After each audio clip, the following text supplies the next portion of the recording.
I'm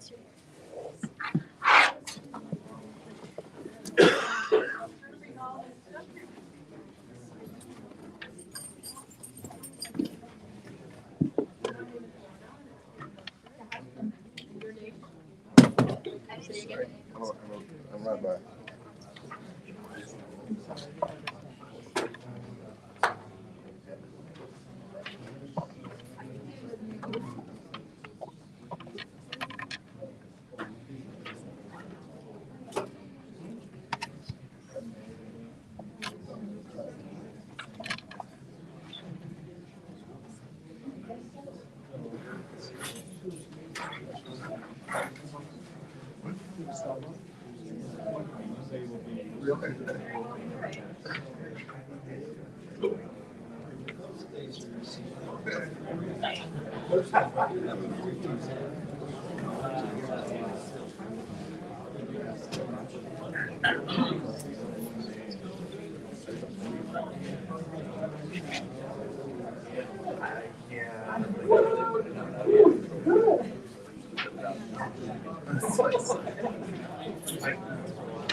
You gotta change your name.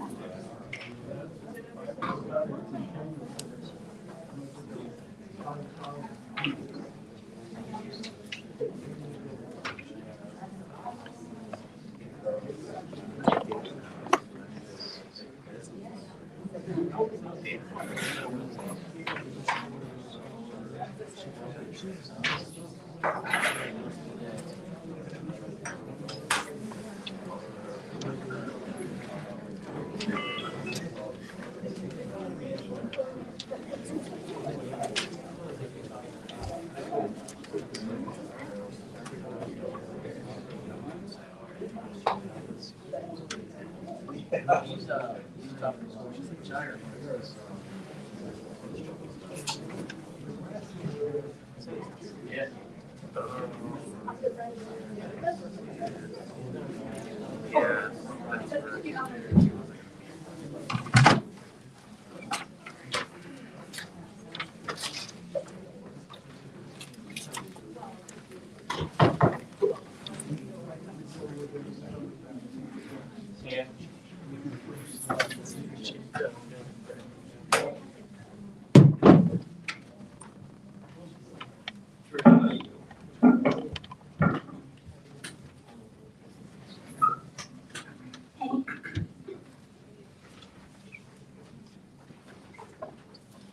I'm already outside. No, first. So right on time. Yes. Just one other person. Okay. Okay. See you outside.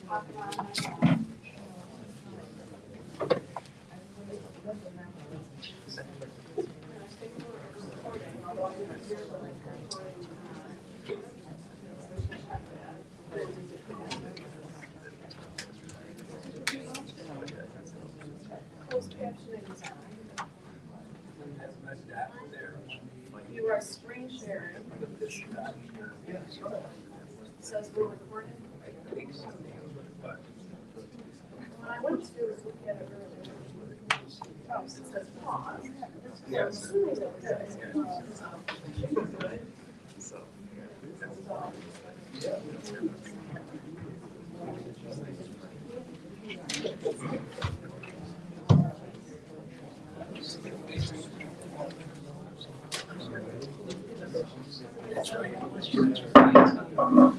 Good evening, everyone. I'd like to welcome you to the Town of Munster's Town Council regular meeting for December 2nd. And with that, I'd like to ask our clerk treasurer to call the roll. Very good. Counselor Schinkin. Here. Counselor Hopper. Here. Counselor Gardner. Let the record state that he is virtual. I'm going to get you a little more volume, Chuck.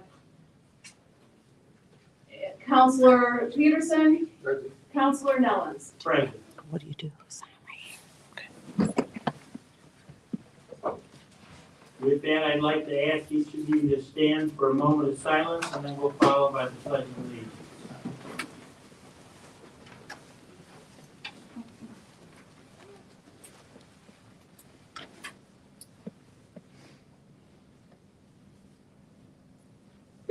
I pledge allegiance to the flag of the United States of America and to the republic for which it stands, one nation, under God, indivisible, with liberty and justice for all.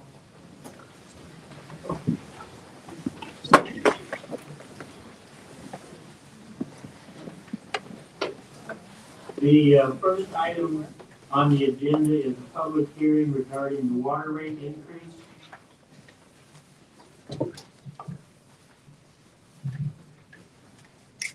Council had first reading on an ordinance to do the rate increase. That was beginning of November. There was a requirement that a public hearing be held on it. The rates that are suggested would begin in 2026, and then they would increase again in 27 and 28. That would be in keeping with the pattern that we have been following for the last few years. Something that was not discussed, I don't believe, at that first meeting was the idea that back when these rates were first set, when we did the original rate study, the council in place at the time committed $2.5 million of ARPA funds that we had received for water infrastructure in order to keep the rates low. So in addition, there's also some additional work that the public works would like to be able to do to keep up with the infrastructure needs. So you're asked to have your public hearing now and then later consider the ordinance. Thank you. Thank you very much. So at this point, I will go ahead and open the public hearing. This is with respect to water rates. After this, then we'll follow with the general open to the public. So with that, I'll open to the public hearing for water rates. If you would please state your name and address, and then also sign in. Yes, I'm going to sign in. Thank you, Mr. Mayor. My name is Bob Thomas. I live at 8445 Manor Avenue. And in going through the memo with the rates, I noticed that multifamily buildings get charged more for their water than the single families, especially when you use more than 5,000 gallons a month, which is pretty much the case, isn't it? So I'm wondering, why is that there a disparity for that? We will have to check that out. Okay, while we're at it, I looked at the sewer as well, and I noticed a similar disparity, but I know that's not the intent of this book. All right, thank you very much. I'm Donna Chapalo. I live at 9516 Walnut Drive, Munster, Indiana. I've lived here for 15 years, and my water bill has doubled since I moved here. And my living arrangements are very similar, so nothing dramatic has changed as far as increase in people living in my house. I don't have a watering system. When I ask around people what their water bills are, most people don't even really seem to pay attention to what their water bills are. I do, because I pay it, and I know it's doubled. And I know we went through a big water rate increase, gradually, and then I thought, okay, now finally we're done, and now we're starting it up again. And so I just feel that is this gonna be like a continuous thing, like every 3 years you're gonna do this, every 3 years? And I don't think it's really, and some people say, oh, it's because of inflation. Well, my salary is definitely not kept up with the rate of inflation. I get a 2% raise every year, and inflation has gone up way more than that. So I would just appreciate it if you could look at this from a fiscal responsibility sense and think about your residents who, some people don't have a lot of extra money to spend, keep spending more and more and more on the water bill and their trash bill and things like that. So that's it. Thank you. Thank you very much, Donna.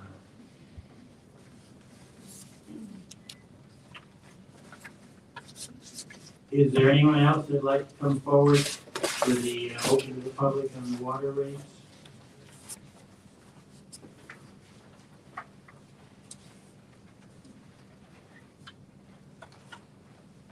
Hi, Christine Fortney, 9120 Guado. I haven't lived here that long. I moved here from Illinois. I have to say, our water bill here is quite a bit less than Illinois. So. However, I am a senior and I'm on fixed income. So every time, everything's going up. Our taxes went up, our insurance went up, food is outrageous. So, when I go to the store, I'm like, well, I don't really need that. Ground beef is like $8 for a little package. The chicken, I just bought $10. A little chicken. So anyway, that has nothing to do with the water, but, we have to budget. Everything, you gotta watch everything you spend now. And so when the water goes up, I'm wondering, well, I'm not gonna water my grass now. So anyway, I just try to remember that there's senior citizens living here on fixed incomes and, we struggle. So thank you. Thank you. Thank you. Is there anyone else that'd like to come forward and be open to the public on the water rates?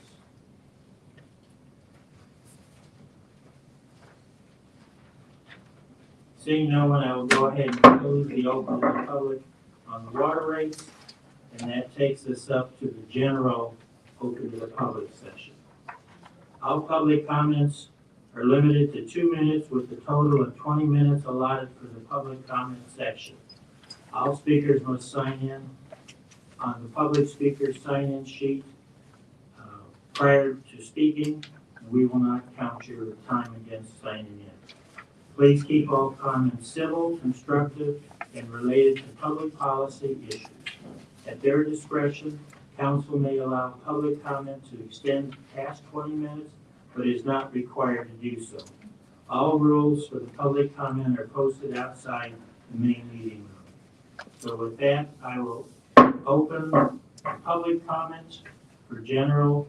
Those that would like to speak, come up and line up behind the podium.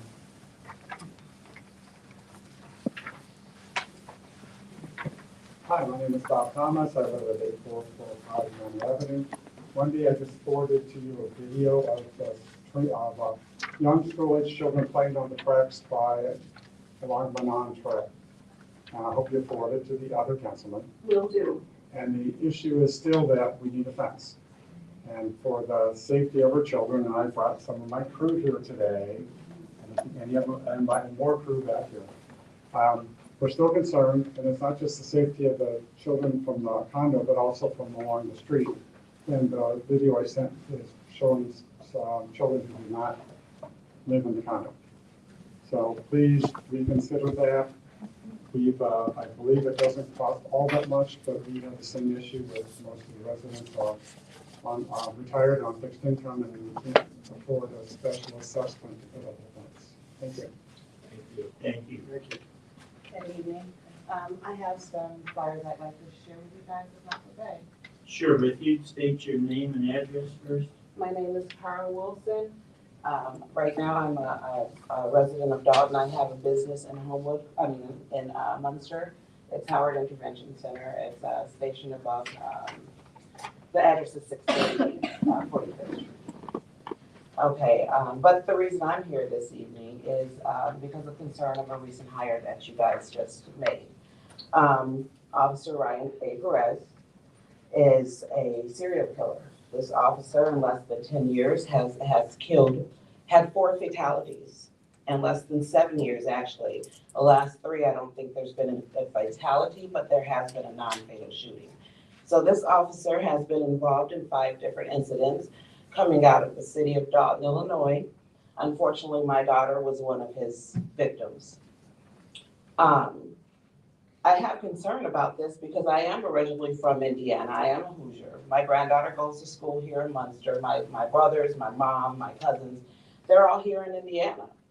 And this guy left a mess in Illinois. The FBI has raided their facilities, and a lot of it has to do with what these officers done. Those officers in Dalton are corrupt. I wouldn't take none of them. I wouldn't hire any of them coming from that precinct. This officer in question has lost $33.5 million for the city of Dalton, and that's just one lawsuit. There are several pending. There is one case, and I did see the newspaper article where the police chief says they're all justified. Well, there's 4 people dead in less than 10 years with this guy. What does 10 more years look like? Because these serial killers don't just stop killing. You have to stop them from killing. And this officer keeps going on. He's gotten away with it over and over and over again. And one incident, he killed another person within 4 months of his first kill. And you ask him what the name of the people he killed, he has no idea. So I'm just here to let you all know, let your community know what type of officer that you all have hired. And I know that this thing doesn't make his jacket because everything's been justified. But what happens when your daughter goes out to a fast food restaurant and never comes home? Because she ran into this officer who keeps killing people. So I'm just saying that I'm afraid for this community too. Thank you. Thank you. Much.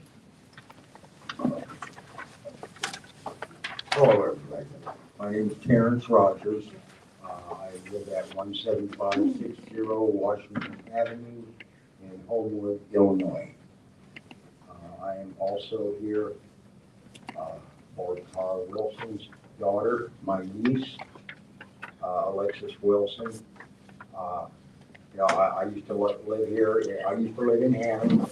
I have my doctor here in Munster. I've always thought this place was a very nice town. I want the same awareness for everyone of this police officer.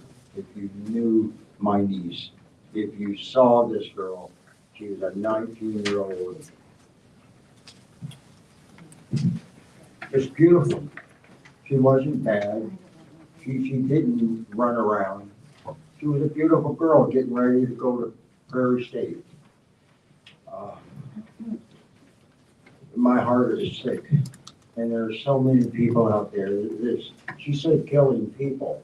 It's not people, it's children that this officer has taken down. I just want to give that awareness to let you know who you're hiring. 17560 And thank you very much. Thank you very much. Thank you very much, and certainly sorry for your loss. Thank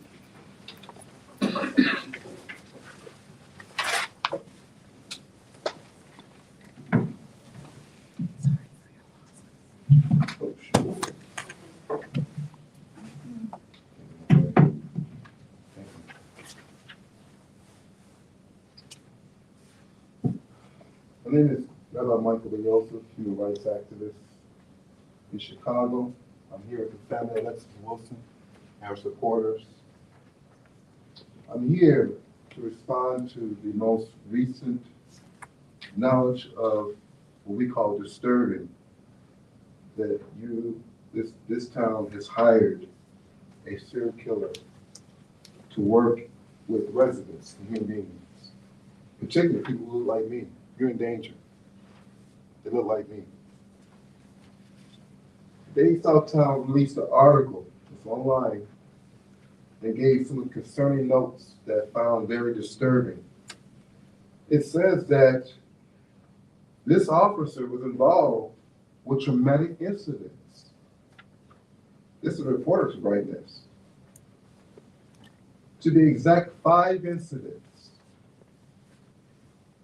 The second concern of this article highlighted that this hire that you all conditioned and done was a mercy hire.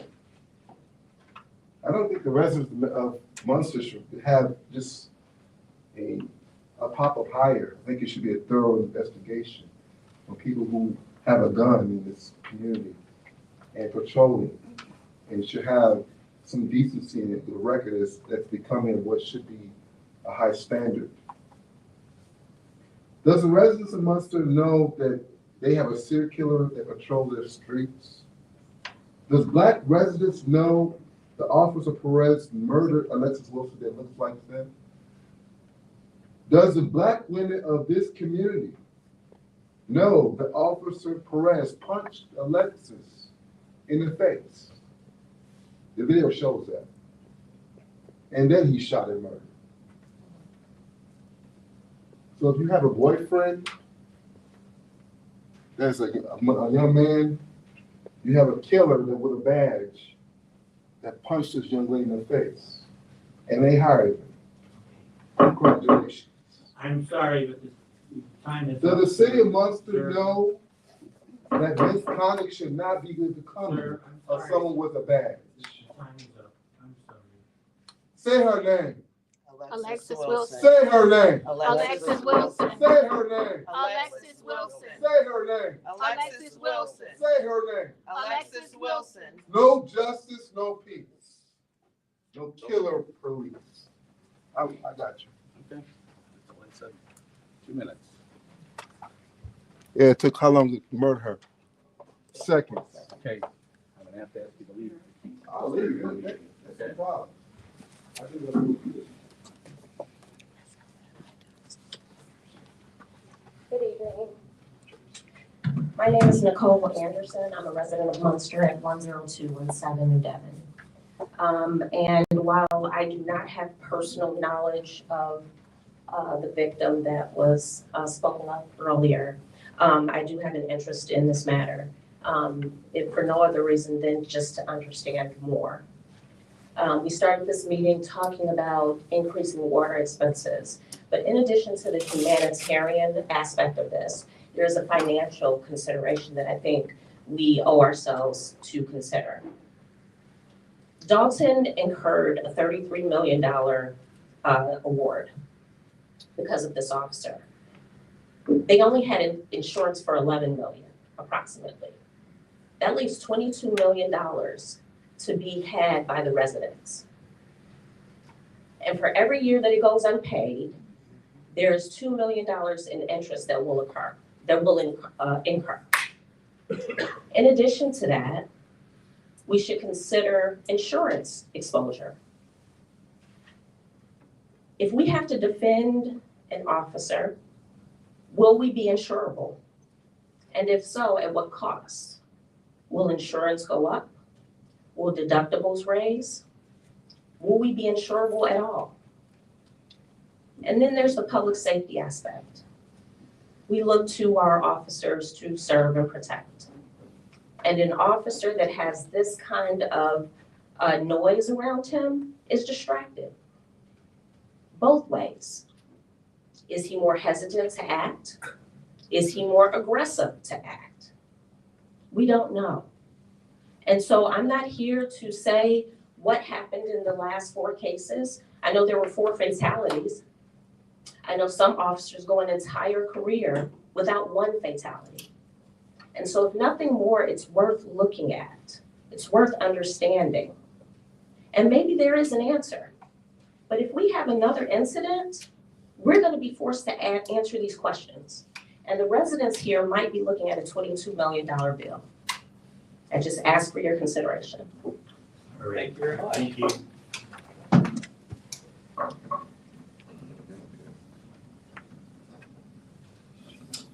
Is there anyone else that would like to come up during the open to the public session?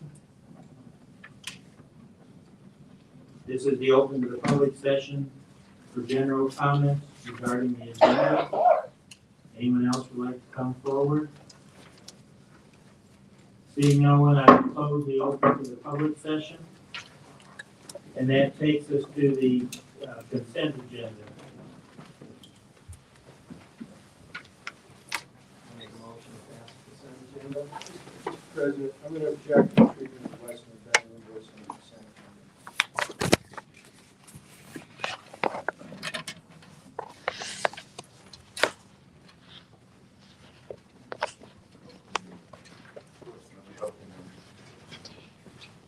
want to say anything? I'm on live if you want to say anything. How you doing? We got Cara Wilson. We have Uncle here. How y'all doing? I'm gonna back it up soon. And we have Rabbi. So, what keeps you going to be able to let people know what exactly is going on? I know the spirit of Alexis, but for you to take the energy today to come up here to, what makes you keep going doing that? At this point, he's come to my hometown. Yes. At this point, he's come to where my brothers and sisters are. So somebody's got to do something. He needs to pick another place. He needs to go far away from here. Because as long as I can drive there, I'm coming. Amen. Amen. You got anything to say, Rabbi, Uncle? I'll tell you, he can't go far away now. He needs to go to another country. Yeah. So, he He can't needs to keep, never hold back. man goes around killing young girls, young kids, young boys. That's just wrong. It's more than wrong. It's criminal. Ms. Gordon? Well, I think your voices were heard. We shall see, because we need to follow up on this, right? Yes, we do. Absolutely. And you just by hearing the details of what I was giving descriptives of what this guy did to this young lady, which was not known. And it's all about putting things on record. Yes. So now, the young lady said she's gonna look into it. So by us doing this today, it draws interest, because they too can walk those shoes that you're walking in. And they were sitting up there looking like Mount Rushmore. Did you see the one guy almost got smiled on his face? Yeah. But that's fine, because I bet you the people that were watching, they didn't know. Oh, no, they didn't. Some people refused the flyer at first, and then they wanted to see it. Yeah. There you go. Yeah. Well, So, well worth it. it's well worth it. Even if they don't read the flags, they heard us. Yes. And it's on record. It's on record. Yeah. Yeah, So there you go. And this video is live streaming on Munster right now. absolutely. Yep. So we'll get that video. Yeah. All right. Love you guys. You, I'm so glad to see you. Thank you.